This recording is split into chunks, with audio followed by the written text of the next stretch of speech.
ہمارے دیہاتوں میں ایک رسم چلتی ہے، رسم وکھالا۔ شاید آپ کے شہر میں نہ ہو اور اس کی کوئی اور صورت یہاں پائی جا رہی ہو۔ وہ یہ ہوتا ہے کہ جب بیٹی کی شادی کرتے ہیں تو اس کو جو جہیز دینا ہوتا ہے وہ چار پائیوں کے اوپر بچھا دیتے ہیں، اور ایک خاتون کو کہتے ہیں جاؤ پورے محلے کی خواتین کو بتاؤ کہ ہماری بیٹی کا جہیز دیکھ جائیں، اور پھر محلے کی ساری خواتین آتی ہیں اور وہ دیکھتی ہیں۔ اچھا، دیا تو اپنی بیٹی کو ہے، محلے کی خواتین کو ہم دکھا رہے ہیں صرف داد وصول کرنے کے لیے۔ کل چوپالوں میں تذکرے ہوں کہ واہ واہ سیٹھ صاحب نے، چودھری صاحب نے، خان صاحب نے، ملک صاحب نے کمال کر دی۔ چوپالوں پہ، بیٹھکوں میں باتیں ہوں، تندور پہ باتیں ہوں کہ واہ واہ کمال کر دی، فلاں خاتون نے تو حد کر دی، تم نے داد وصول کر لی، لوگوں نے بھی واہ واہ کہہ لیا۔ لیکن تم نے یہ نہ سوچا کہ تمہاری بیٹی کا جہیز دیکھنے کے لیے یتیم بچیاں بھی آئی، اس مزدور کی بیٹی بھی آئی جو بڑھاپے کے باوجود کلی والا ڈبہ اٹھا کے مزدوروں والے اڈے پہ بیٹھ جاتا ہے،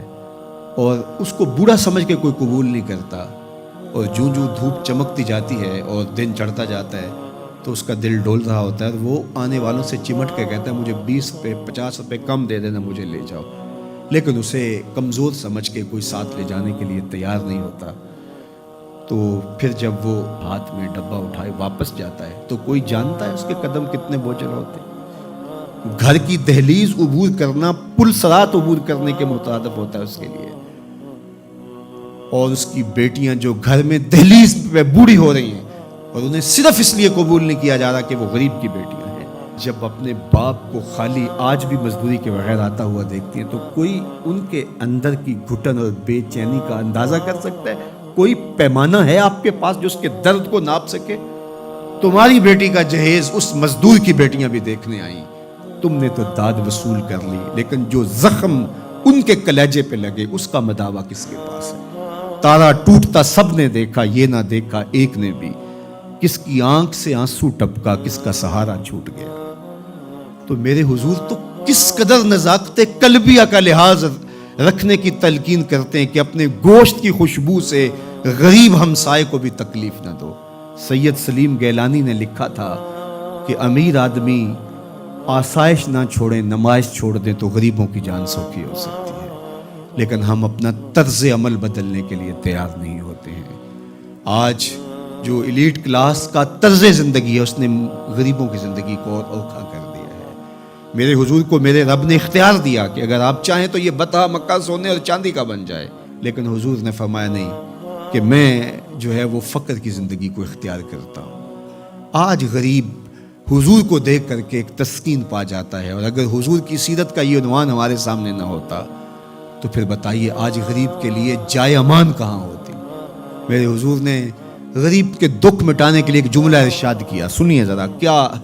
حکمت والے نبی ہیں۔ فرمایا کہ جو اللہ کے دیے گئے تھوڑے رزق پہ راضی ہو گیا، کہ میرے بندے تجھے ضرورت تھی تو پھر بھی میرے پہ راضی ہو گیا، تجھے بچوں کے لیے فیس چاہیے تھی، تجھے سر چھپانے کے لیے مکان چاہیے تھا، تجھے 3 وقت کا کھانا چاہیے تھا، تجھے بیمار بچوں کے لیے دوا چاہیے تھی، لیکن تو پھر بھی راضی ہو گیا کہ میرے مالک نے مجھے جس حالت میں رکھا ہے میں واہ واہ خوش ہوں۔ تو جو اللہ کے دیے تھوڑے رزق پہ راضی ہو گیا، اس کو تو ضرورت تھی پھر بھی راضی ہو گیا، بندے مجھے تو تیرے عملوں کی ضرورت بھی نہیں ہے تو میں تیرے تھوڑے عملوں پہ راضی ہو جاؤں گا۔ اور دوسرا پہلو کیا، جو اللہ کے دیے زیادہ رزق پہ بھی راضی نہیں ہوا، ہر وقت ناشکری ناشکری ناشکری، تو پھر وہ دیکھے کہ قیامت کے دن اس کو کتنے سخت حساب سے گزرنا ہوگا۔ وہ لوگ جن کے ہاں آخرت کا تصور نہیں ہے، وہ اس دنیا کو ہی سب کچھ سمجھتے ہیں، وہ تو آنکھیں بند ہوگی تو پتہ چلے گا کہ آخرت تھی یا نہیں،